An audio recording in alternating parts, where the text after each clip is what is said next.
A fost odată ca niciodată, într-o căsuță mică, înconjurată de zăpadă de iarnă strălucitoare, trăia o femeie bună la suflet, care își dorea nespus un copil.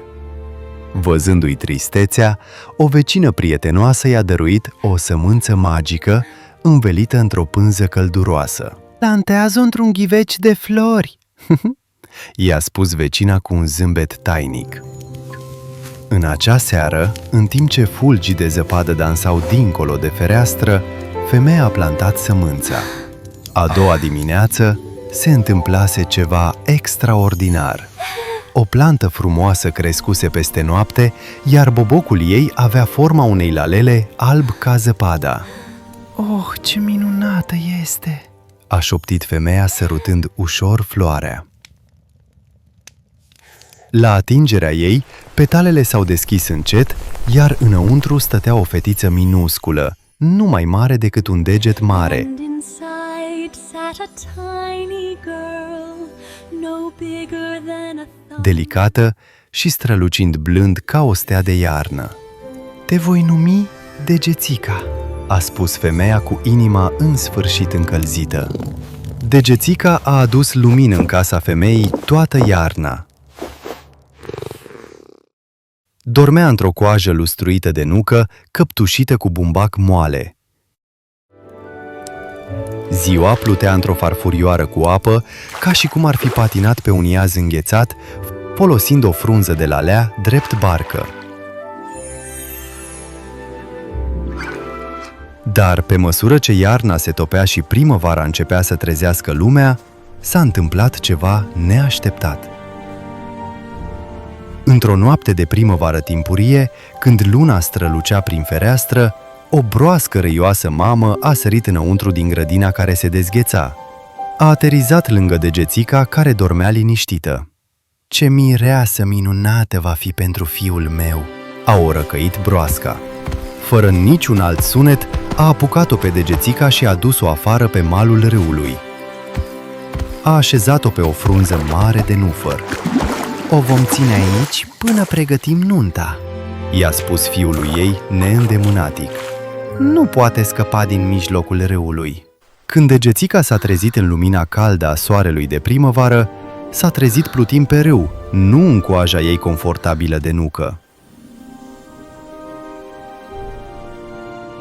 A început să plângă încet, cu vocea ei micuță, tremurând.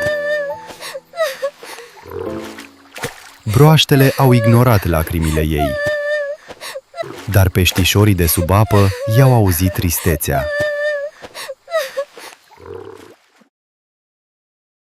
Le-a fost milă de fetița mică de pe frunză.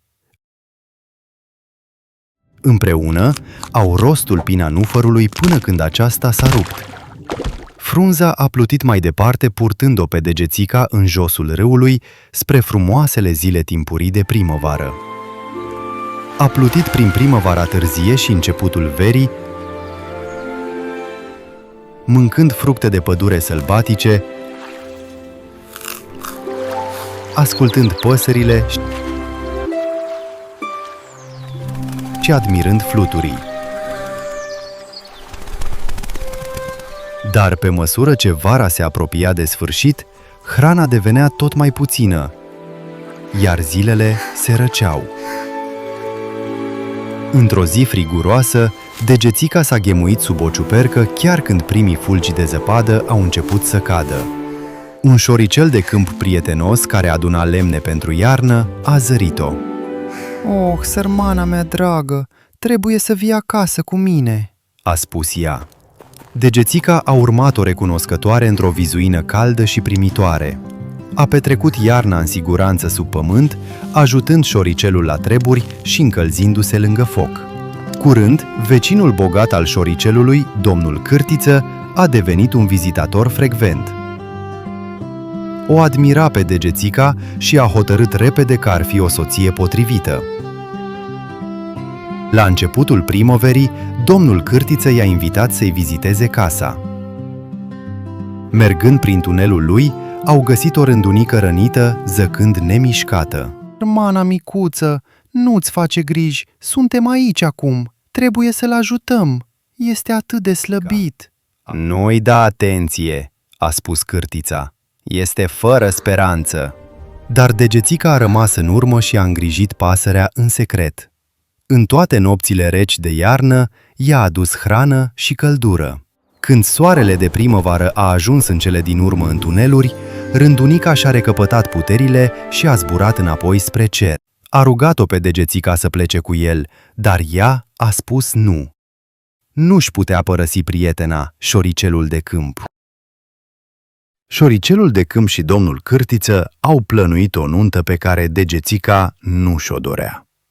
Într-o zi de toamnă, stătea plângând în tăcere când o umbră cunoscută a traversat lumina aurie a soarelui. Era Rândunica. Degețica, a spus el blând, zbor spre sud înainte ca iarna să se întoarcă. Vii cu mine? De data aceasta, Degețica a spus da. S-a urcat pe spatele lui și împreună au zburat peste păduri, munți și câmpii până au ajuns într-o țară caldă, plină de flori. El a așezat-o cu grijă pe o floare mare, iar când petalele s-au deschis, a apărut un mic rege al florilor nu mai mare decât ea. Bine ai venit, a spus el încet. Ești în siguranță printre cei d'un neam cu tine. În jurul ei, alte flori s-au deschis, dezvăluind ființe mici înaripate la fel ca ea. Degețica a simțit, poate pentru prima dată, că aici îi este cu adevărat locul. Numele Degețica vorbește doar despre mărimea ta în lumea oamenilor. Lumea noastră, a explicat el, numele reflectă cine ești. A ridicat o petală strălucitoare, iar o lumină caldă s-a învârtit în jurul ei. Noul tău nume va fi Maia, micul miracol al primăverii. Numele s-a simțit cald, blând și potrivit. Aripioare mici s-au desfășurat pe spatele ei, sclipind ca roa dimineții. Oamenii flori au aclamat: Bine ai venit, Maia!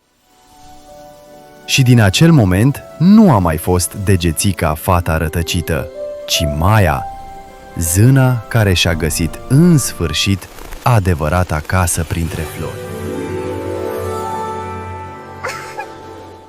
Mulțumim că ai ascultat această poveste minunată. Dacă ți-a plăcut, nu uita să te abonezi la canalul Eternal Fairy Tales și să apeși pe clopoțel ca să nu ratezi nicio aventură magică. Pe curând, cu o nouă poveste fermecată.